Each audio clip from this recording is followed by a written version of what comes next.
Hi, good morning. So it's Tuesday morning in Montclair, New Jersey. 10 o'clock Tuesdays is on. And I kept my WhatsApp there so you can all see that it is, in fact, 10 o'clock for me. I'm not cheating.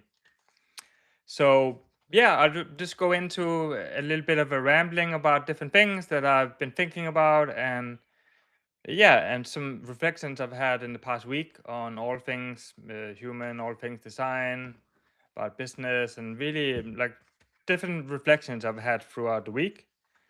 And the first thing I want to mention is that I've decided that I will give myself a new title. Um, from now on, I'm just a human.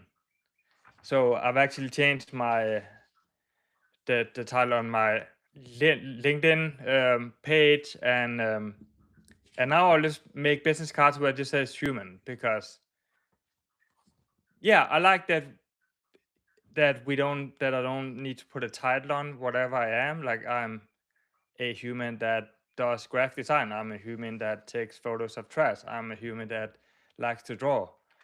But I don't need to make it my title, graphic designer. That's just part of what I do. But also inspired by AI, I really am pushing into those areas that is making us human. And yeah, so that was one note on that. The next note is AI, and I really do miss the times as a graphic designer where AI was just meaning Adobe Illustrator. Now, of course, it means artificial intelligence, and yeah, I have some thoughts about that because when I started this podcast a year ago, before I started, I was pretty stressed out, pretty scared, uh, kind of unsure about where to use AI and if I should use AI. Then I decided to fully embrace it and said, like, let's go use AI. If you don't start using AI, you will be losing your job to somebody that does use AI.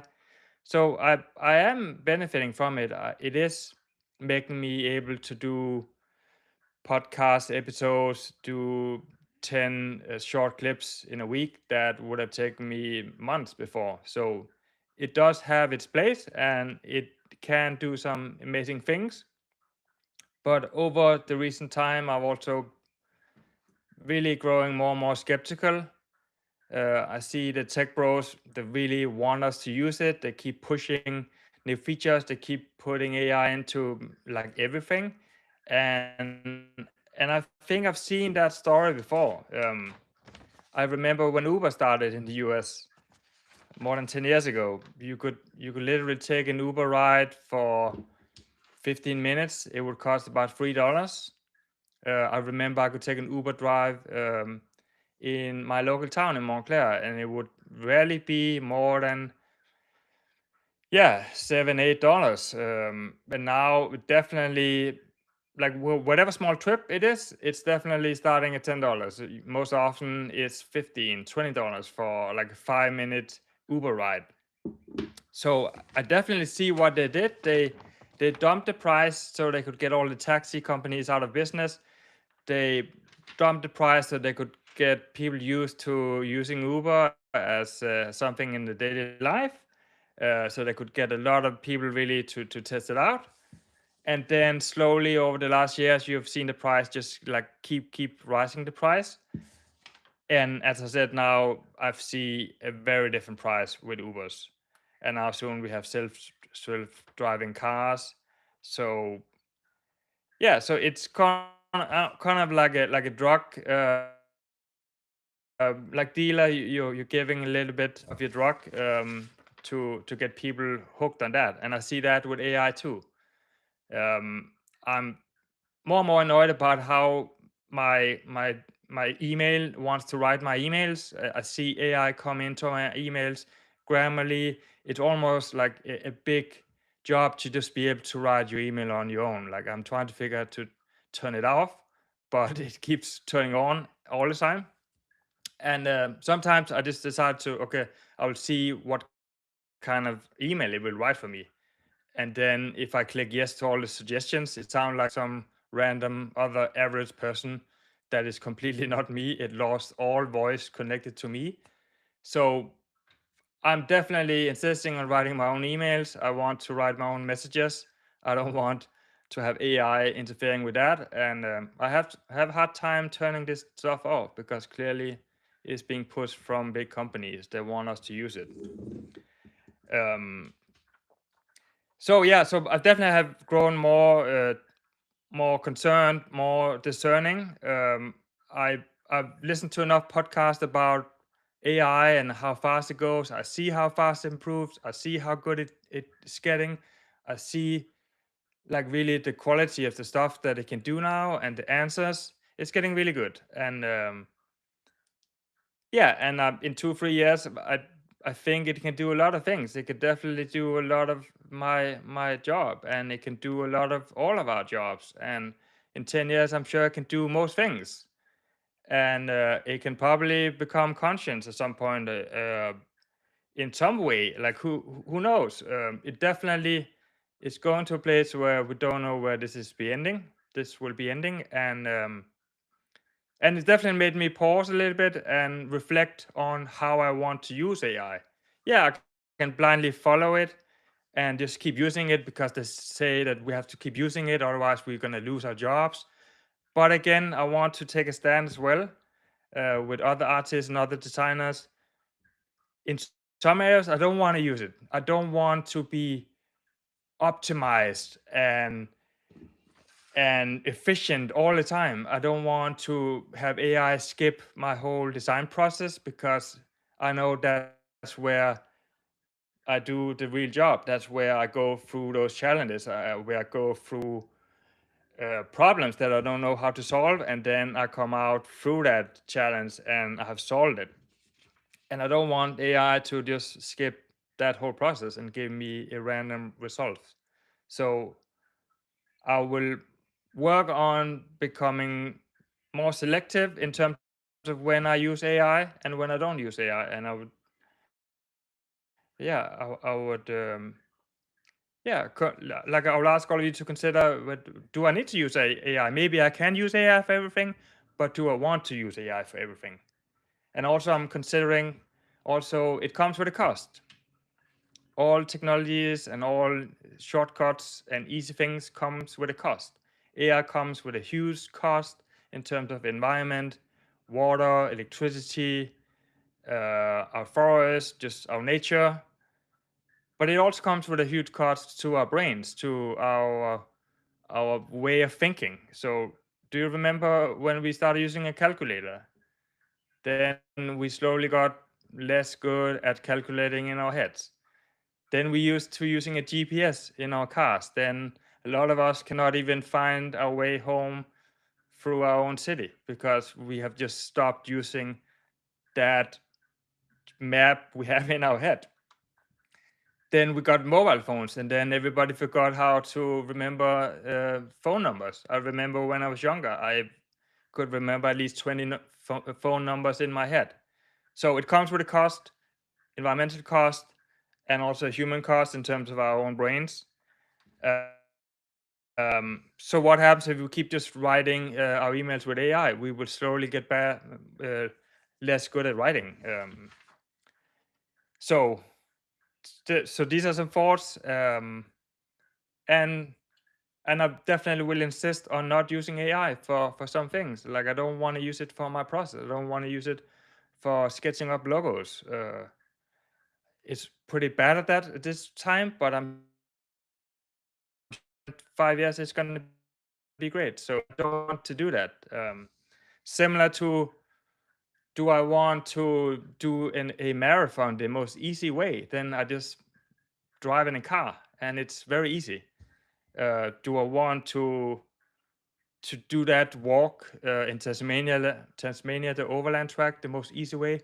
Then I just have some kind of small little scooter. Um, but then most things, like, it's not rewarding if you don't go through the journey and through the challenge. Um, the whole reason why it's so popular to run marathons, like it's impossible to get into New York Marathon, 50,000 people are running, and they do it because it's not easy, because you have to train hard, because it's hard to get in. They don't do it because it's easy, and I see sometimes AI is the easy way, is fast food, is taking that shortcut, is taking the escalator, is taking the elevator. Um, do we want to do that? And more, I don't want to do that. I want to do it the hard way, and if that will affect the jobs I can get, like so be that. Um, Another thing I thought about this week is Upwork. It's time to leave Upwork for me. I've been thinking about that you have to put up your business sign in the right area. And my business sign has been in Upwork for 10 years now, and it's time to take it down. Um, I've seen a big change when AI came in. Basically, all of the job posts are clearly written by AI. They're like 5 pages long with all of the same bullet point structure, overly detailed.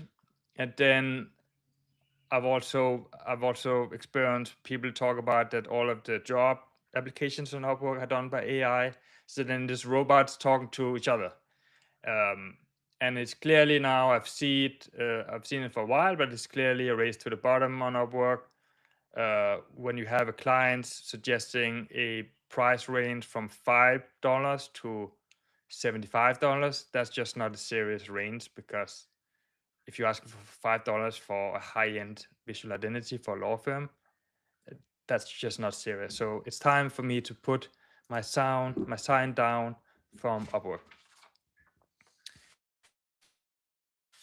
Um, then an interesting experience I had last week. My phone went to phone heaven. It died. So I needed to get a new one. I bought it online, and then it said it would arrive on Thursday. Then on Wednesday, I wanted to go for a run. I didn't have any salt, the electrolyte mix. So I just took my bike to the running track, and on the way out, under my mailbox, I saw that there was a package, and I thought, okay, great, this is my electrolytes. So I cycled to my running track, and I was excited to open my envelope, and I thought it was my electrolyte mix, so I could put it into my water and run. And then I got disappointed. And why did I get disappointed? I didn't get what I needed in that time. I opened up, and my iPhone arrived one day early, and I didn't get happy. I got disappointed, and I thought it was my electrolyte salt mix.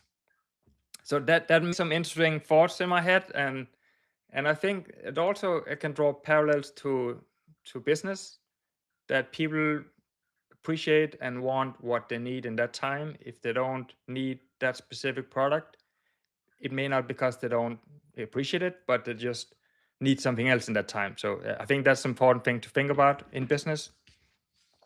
And then I realized that I had forgot my running watch. And then I thought for a minute, should I cycle home and get it just to run so I could track it? And then I thought that's pretty silly, because I'm here, I have my running shoes on. If I run, I have run, or I have ran, whatever. Um, so there was something interesting also with our culture. Did it really happen? Did I run if I didn't track it? If I didn't get the data, did I still run? Did I experience the party if I didn't take a photo and post it on Instagram? Um, does a tree in the forest fall if nobody hears it? I think that's something we need to think about as modern humans. We could still enjoy things. Things still happen if we don't track it and if we don't document it. And then I'm gonna end on a last note. One of the best experiences last week was when the power in our area went out for about 15 hours. So I was sitting with my daughters, we were watching some Danish TV. Suddenly the whole power went off, and we were sitting in darkness. And that turned out to be the best experience of that week. Um, so my one daughter was playing Minecraft just offline, and then with my other daughter, we were sitting listening through my Spotify offline playlist, and she was composing her own playlist from my songs while playing this dinosaur old school offline game that you can play on the browser when there's no power or when there's no internet. And we did that for a few hours, and we were just together without using internet, together without like needing all kind of fancy. We're just listening to music and playing an offline game. So sometimes the best moments comes when you turn off. And I'm gonna turn off now, and I will see you next Tuesday at 10